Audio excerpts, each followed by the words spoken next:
I was stirred up last night so much by the Lord. And He keeps saying to me, son, the Philippines is for Christ. And I say, stir up. Yung kahit na humiga ka na, nagwiwiping ka pa, nag-groaning ka pa. Damandama mo yung panaghoy ng Diyos.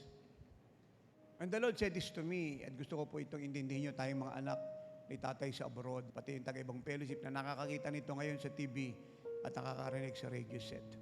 The Lord said, kailangan po natin ipag-pray ng gusto ang ating bansa. Sinabi ko po sa inyo, bago dumating ang eleksyon, many changes is about to happen. At yun po ang nangyari. Ay po ay nabigla at nagulat sa mga event na naganap na ganun po kadali. Everybody was alarmed. Everybody was shocked. But I am not shocked. Because before that happened, the Lord had already spoken to us. Pray po natin yung ating pong mahal na Pangulo na pamahalaan ng Diyos yung kanyang buhay. Yung karunungan ng Diyos ay sumakanaya. Yung kapayapaan, kagalakan, katahimikan, kaamuan, kababaang loob, at pagsunod sa layunin ng Diyos. Pag-pray po natin na anuman pong bagay na napagpasyahan ng mga nanunungkulan sa gobyernong hindi sa Diyos, ay huwag pahintulutan ng Diyos. Dahil siya po ay destructive sa bansa natin. Ay kung siya naman po ay sa Diyos, kahit hindi po siya majority vote at hindi popular vote, ay tinagi ng Diyos yung mga maninindigan para sa layunin ng Diyos sa ating bansa. Mula sa mahal nating Pangulo pababa, sa mga konsihal ng ating po mga bayan at barangay. Dahil napakahalagang tayo po yung manalangin. So, we must include our nation so much in an earnest, fervent prayer. Then second, the Lord said, huwag daw po natin i-criticize ang ating bansa. Huwag tayong magsalita ng anumang pangit sa ating bansa. Even though marami po tayong nakikita hindi maganda, narinig na hindi mabuti. Ang gawin po natin kaysa magsalita ng pangit at negative at sumang-ayon pa po sa gawa ni Satan para papangitin po ang ating bansa, ay magsalita po ng bagay ng Diyos. Ideklara po natin sa gitna ng lahat ng sitwasyon at pangyayari na si Kristo po ang baluti at kalasag at Panginoon ng buong Pilipinas. Na ang Pilipinas ay walang pupuntahan kundi maging living like Jesus nation dahil pinangako siya ng Diyos.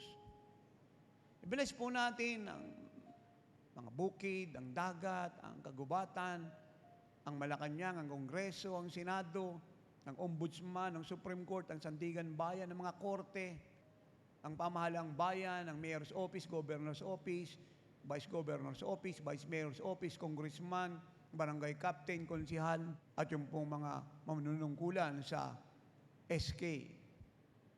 Pagpalain po natin ang ating bayan. Ang kabundukan, ang kalupaan, ang katubigan, ang kagubatan, ang palayan. For the Lord assure me, when we bless our nation, God will bless it. Nag-create po ng stronghold ng blessing ng Diyos sa bansang ito pag ang lahat, ang 100 plus na Pilipino ay nagsimulang pagpalain ng ating bansa. At sinasama ko po rito ang OFW sa buong mundo. Alam mo po yung report na marinig nyo sa ibang bansa, saan man kayo nandoon in Asia, in Middle East, in Africa, in Europe, in North America, in South Central America, even in Israel, bless po natin ang Pilipinas. Huwag po tayong sumabay sa mga negative na sinasabi ng dyaryo, radyo, telebisyon, political noise, political fighting, political hatred. Huwag po tayong sumabay sa unforgiveness ng bawat isa. Let us bless our country. And lastly, ipag-pray po natin sa Diyos. I-remind natin siya sa lahat ng pangako niya sa ating bansa. Kung ano po ang pinangako ng Lord sa Pilipinas, siya po nating ipag-pray. Ipaalala po natin sa Kanya kagaya ng ginawa ni Daniel, ni Nehemiah, ni Moses.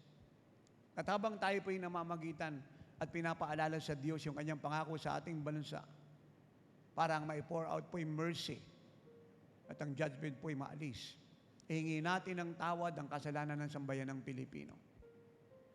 Isa-isahin po natin, huwag nating madaliin. Wala po sa pride, innocent killing, idolatry, sexual perversion, immorality, drugs, violence, murder. Lahat po ng heinous crime, occultism, greediness, corruption, yung mga major crime po na nagiging daan upang isang bansa ay mawasak, ay hingi natin ng tawad sa Diyos. Yun pong ibig sabihin ng standing between the gap and the edge. Namamagitan tayo sa harap ng Diyos para sa ating bansa. Hinihingi natin ang tawad ng kasalanan ng ating bansa. Ay kasabay po nito ay pinapaabot natin sa Diyos, ang mabuting Diyos, ang kanyang pangako para sa ating bansa. Huwag po natin siyang tigilang gawin. At ipag-pray natin na dalawin ng Diyos ang Luzon, Visayas at Mindanao dahil panahon na po ng Apostolic Revival ngayon. Kasi isang taon, makikita niyo po lahat ng malalaki auditorium sa buong Pilipinas ay okupado po ng lingkod ng Diyos ni Nanay Ellen A. John at ng mga taga-oras ng Himala.